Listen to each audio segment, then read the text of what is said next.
Good morning. I'm so happy to be back. You have no idea.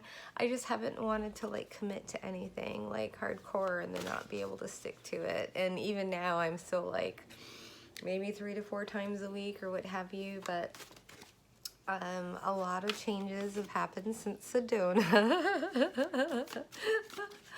I'm kind of changing things up. I'm not anti-tarot. In fact, I love tarot. But I love everything else a little bit more.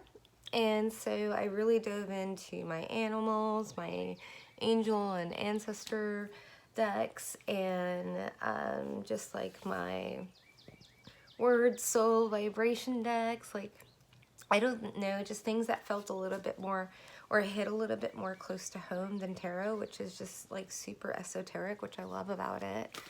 Right? But it's kind of like the Bible, if you will. Everybody has their own interpretation of it, which is amazing, but it's not accurate. And I'm not really looking for accuracy or dogma or anything like that. So I've just kind of been running circles around my own self with my different decks, and I'm really actually glad. There's a couple of decks that, you know, I still haven't completely dove into, but I'm just really proud of myself of how much I curated the amount of decks and the types of decks I got, because in my travels I've been able to meet a lot of different people, and I've been able to have a deck for every need. Even the one that like I'm just like, I'm using it like right now, like as a brick, but like one time I had to pull it out and it was exactly the deck that I needed for the person that I was reading for. And I never would have guessed that. And I think Spirit was just like, that $20 you spent on that random deck from some random place in the random place that you got it from, that's worth more than hundreds of thousands of dollars for that person to get that message. But, you know, people are visual or they hear audibly, or they're kinesthetic or what have you, and this person needed to see it in black and white, and it's literally a black and white deck, and it has like a yes and a no, and I hate it because it is so black and white, and I don't want to say hate's a, but I just don't like when the words are on there. But a couple of times they've popped up on there. Let's see what we have. Disharmony, misalignment, working alone, 3 of Pentacles. Well, that would be my Airbnb situation right now, which I am still videotaping and getting all the door slamming and all that good stuff in there, right? So yeah, this would literally be a 3 of Pentacles in reverse. So, okay. I think Spirit's like giving me a little bit of a message here too. Like, even though I say I can't stand it and I'm using it as a brick to like prop up my light and everything like that, or my phone, it still has its purpose. And like I said, even if its purpose was only to give that message to that one person that didn't need the pretty colors and visuals and everything like that, right? That person needed something in black and white that said, this is what it reads. This is a word in front of you. And I don't know.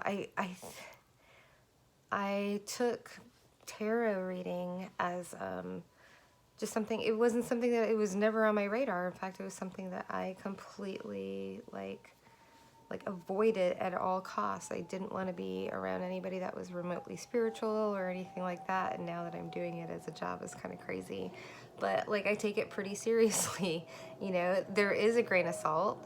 There is like, that's not my story. And I've definitely worked through a lot of situations where I thought it was my story and I was taking things on and I'm not supposed to. But that's the whole journey of tarot, right? And that's why you see a lot of readers right now that are like moving away from tarot, because there is it's dolphin spirit. It's this and that are true, right? It's true that it's dangerous, and it's true that it's magical. It's true that it's addictive, and it's true that you can take it with a grain of salt. It's all true and it's all false. But there is magic in it. And I'm not saying magic of somebody putting their own magic into that, because when you do that, then you just got to wait for like the karmic wave to come back on you. Whatever you put out there comes back. So if you don't put anything out there, then you can just kind of start living more peacefully.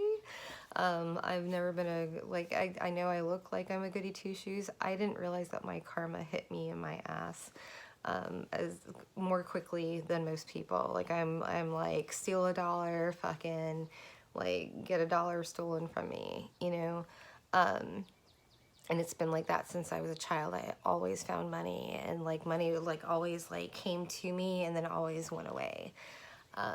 But like in the same amounts. Like I've always had synchronicities, or I think that's how you say it. But yeah, and you know, a lot of people, I learned about everything that I was going through and like my health, all of this stuff I learned through a really, really shitty 2-year period of time.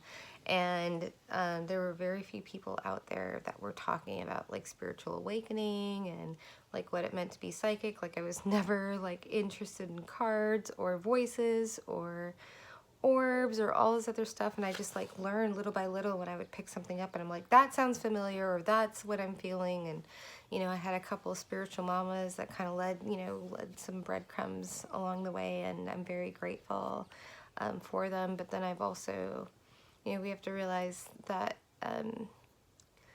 there are karmic binds in every situation or attachment that we have, so the less we attach. And I hate the fact that I sound like one of those like just release and detach and then you'll never whatever, but it's so true. But I live what a lot of people would think a very lonely life, and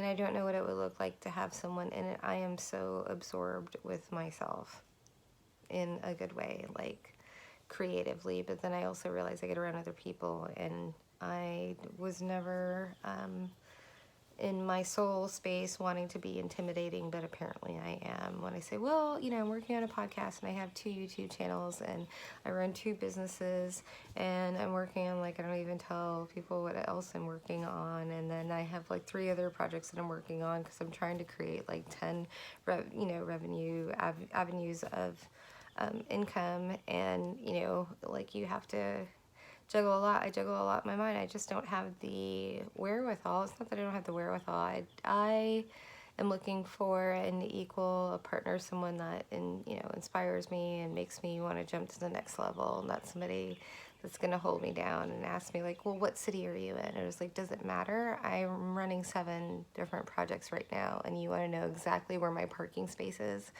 Like, what does that matter?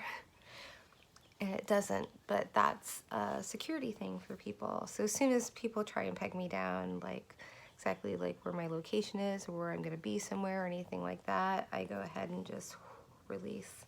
Just when you get to flight attendant school, we had a couple of people that got there and never even been on planes before, and that were like, well, don't we have parachutes? There are no parachutes. It's called oxygen. Bye-bye. Go to sleep. Go to sleep now. So, yeah, I guess that's where I'm going with this whole diatribe, is that things are going to be more practical and different and more in your face. And it might move on to Patreon, like, very quickly. Actually, I'm feeling it. It might be like $1 membership or something like that.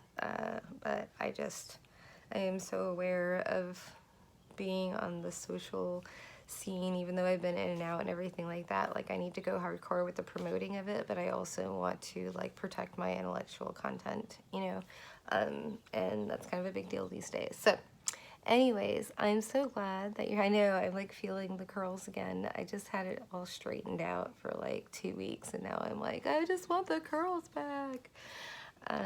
But I'm glad that you're back with me, and I'm very excited to be back. And I'm shuffling this up. I was going to do a reading, but apparently I need to like verbally like let you know what's going on. So thank you for sticking with me, and glad to be back. Bye.